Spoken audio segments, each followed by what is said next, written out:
Pourquoi le parquet ne m'a toujours pas répondu? Parce que votre plainte, elle est bidon, alors que la leur, elle est recevable. Elle n'est pas recevable, elle est recevable politiquement. Voilà la vérité. Suite à des propos polémiques d'Elisabeth Lévy, Moundir a lu une lettre d'excuse en direct. Nous, musulmans, on s'excuse. C'est vrai. On s'excuse d'avoir sauvé la France lors de la Deuxième Guerre mondiale, conquise en 3 jours. Face à la chroniqueuse de l'heure des pros, il n'a pas hésité à revenir sur l'histoire de France. De nombreux internautes lui ont reproché de l'avoir déformée. La France, elle m'a laissé tomber. Ils ont également dénoncé le fait qu'il ait attaqué son interlocutrice sur la Gestapo et Dachau. Donc moi, j'ai que 2 minutes. Donc j'ai dit ce que j'avais à dire. Où effectivement, il se passe des choses en France. Pourquoi tu rigoles, frère? C'est lui, et Raymond sort. Ouais, j'ai fait quoi? Tu sors, moi j'ai rien fait. Allez, sors. Oui, allez, vas-y, nous, on dit. Non, laisse tomber. Non, mais vas-y. Non, c'est bon, mais laissez pas. Non, mais c'est bon, c'est bon. Vas-y, Moundir. Emmanuel Macron a estimé mercredi 15 novembre que le débat autour de son absence à la marche contre l'antisémitisme n'avait pas lieu d'être. Mais peut-être qu'un jour elle verra tourner mon côté pour aller. Son rôle étant notamment de continuer à préserver dans cette période l'unité du pays. Mais il a été quand même interpellé sur le sujet. Je voudrais quand même vous dire qu'en tant qu'arrière petite fille de Dreyfus, je suis un petit peu déçue que vous ne veniez pas à la manifestation. Non, je n'ai jamais été à une manifestation telle qu'elle soit. Ah d'accord, c'est ça la raison. Oui. Bon, je sais que vous n'êtes pas antisémite de toute manière, je sais. J'espère que je n'ai pas besoin de le démontrer, justement. Après les speed dating, Jean-Paul avait invité Maria et Christelle à la ferme. Finalement, c'est avec Maria qu'il a poursuivi l'aventure L'amour est dans le pré. Mais lors de leur séjour romantique au Portugal, tout a basculé. Bah, vous êtes toute triste. Non, du tout. Ah bah elle est soulagée, bon ben moi Du aussi. tout. Moi, les goujats, c'est bon, j'en avais jamais rencontré un, mais j'en ai rencontré un. Ah bon, bah donc quand même vous avez un petit peu d'amertume là. Oui, oui, oui, oui, oui, oui, oui. Les représentants des cultes ont voulu porter un message d'unité. Dites-vous que on est dans ce truc-là tous ensemble. À la sortie de cette réunion de 2 heures avec Emmanuel Macron, Le pape a dit.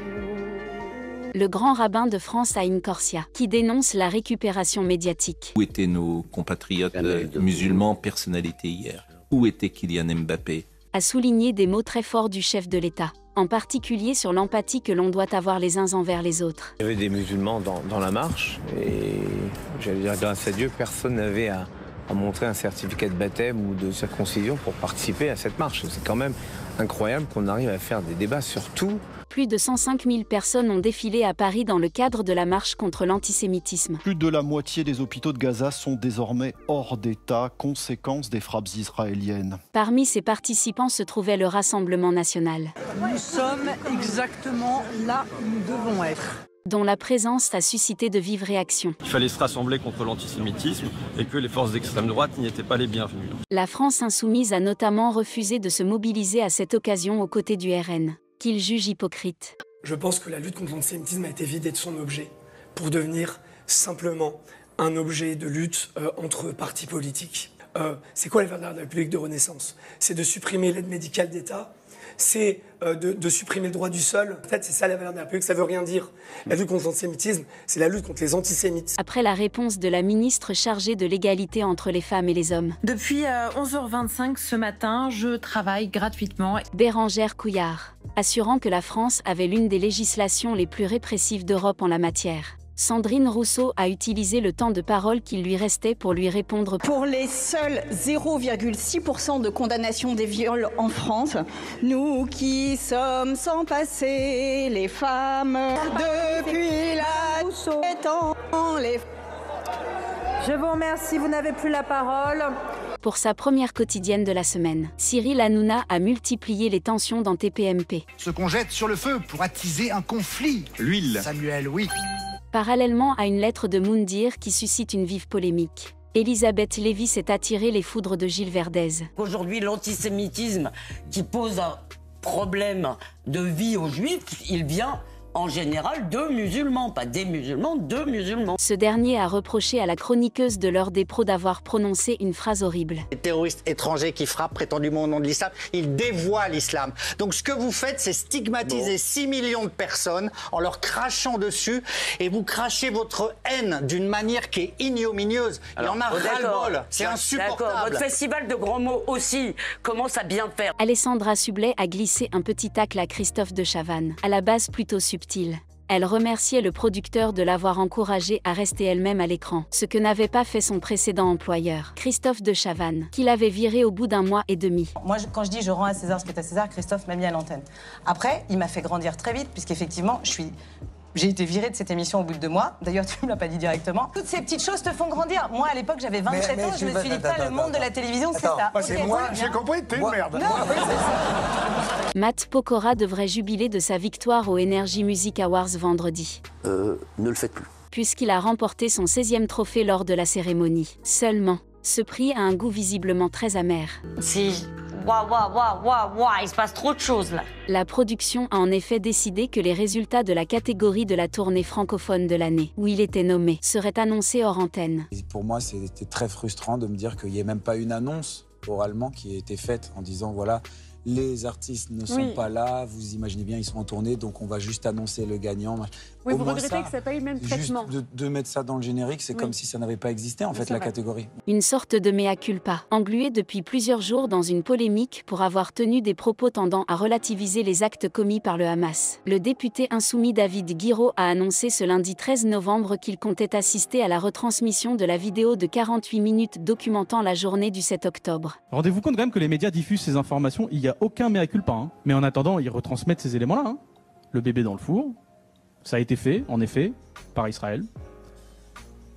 La maman éventrée, ça a été fait, c'est vrai, par Israël. Peu de temps après le vote par les sénateurs de la suppression de l'aide médicale d'État, la sénatrice LR Jacqueline Eustache-Brinio prend le micro. Elle défend un amendement visant à conditionner à 5 années de résidence stable et régulière en France l'ouverture des droits aux prestations sociales non contributives. Un amendement surprise en séance la semaine dernière pour un gain de quelques millions d'euros pour la sécurité sociale.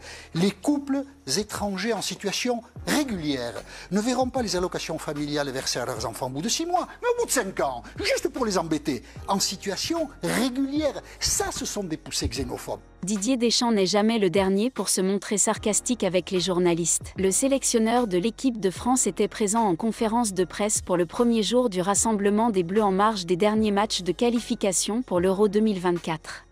Ibrahima Konaté n'est plus dans votre liste, il est remplacé par Axel Disasi. Est-ce que les déclarations du Jürgen Klopp à l'issue du dernier rassemblement, qui vous reprochaient de l'avoir trop fait jouer, ont eu un impact sur la décision de ne pas le faire venir? Vous me cherchez là, déjà en me titillant dès la première question. Dimanche 12 novembre 2023 a eu lieu la marche contre l'antisémitisme.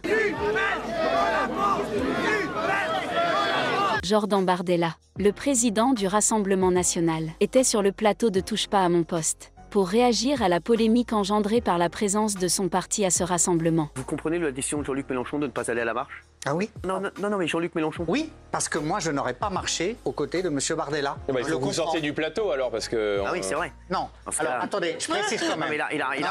C'est un peu marcher contre l'antisémitisme, non, mais faire le théâtre sur le plateau de télé, là, il n'y a aucun problème.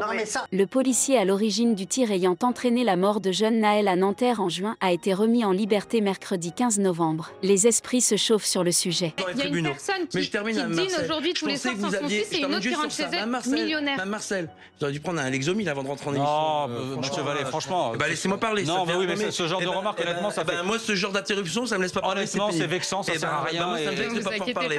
Madame Marcel. Jean-Jacques Bourdin a interviewé Marion Maréchal ce vendredi 17 novembre 2023 sur Sud Radio, alors que les débats étaient centrés sur sa vision de la France actuelle. Il s'est mis soudainement à hurler. La nièce de Marine Le Pen ne s'est pas gênée pour le recadrer. C'est une France judéo-chrétienne et une France islamo-gauchiste. On dirait Jean-Luc Mélenchon, tiens. Ça n'est pas binaire. Il se retrouve finalement, non, Marion Maréchal? Ça n'est en rien binaire. Vous criez beaucoup trop fort pour une matinale. Parce que vous êtes beaucoup plus réveillé que moi. Alors laissez-moi développer. Je suis tous les jours réveillé. Une analyse qui n'a pas plu au principal intéressé, David Rachlin, maire de Fréjus et vice-président du Rassemblement national, a annoncé dans un communiqué de presse sa volonté de porter plainte contre le chroniqueur de quotidien Jean-Michel Afati. David Rachid rappelle qu'il a été réélu dès le premier tour des élections municipales de 2020 à défaut de plaire au journaliste Bobo subventionné le quotidien. Donc du coup, on va porter plainte contre David Rachid pour diffamation et propagation de fausses informations car nous ne sommes pas subventionnés. Jean Messia est convoqué le 20 novembre dans l'enquête sur sa cagnotte de soutien à la famille du policier qui a tué le jeune Naël en juin. L'accusé qui a annoncé l'information sur CNews ce vendredi matin est convoqué pour une audition de suspect libre dans cette enquête ouverte pour escroquerie par le parquet de Paris. Si ouvrir une cagnotte vous vaut d'être accusé d'escroquerie en bande organisée, moi j'ai porté plainte contre la famille de Naël pour escroquerie en bande organisée. Pourquoi le parquet ne m'a toujours pas répondu? Parce que votre plainte elle est bidon alors que la leur elle est recevable. Elle n'est pas recevable, elle est recevable politiquement, voilà la vérité. Qui dit nouveau conseil de Paris dit nouvelle passe d'armes entre Anne Hidalgo et Rachida Dati. Vous êtes, messieurs, mesdames, les journalistes, convoqués au Dati Show depuis ce matin. La maire du 7e arrondissement et présidente du groupe d'opposition Changer Paris a dénoncé un manque de transparence d'Anne Hidalgo concernant son controversé voyage à Tahiti. Que vous avez bénéficié d'un hélicoptère alors même que vous faisiez croire que vous étiez en train de faire du vélo sur une piste cyclable parisienne. On a vu les quelques palmiers, non pas de Tahiti, mais dans les bacs qui sont sur le parvis de l'hôtel de ville.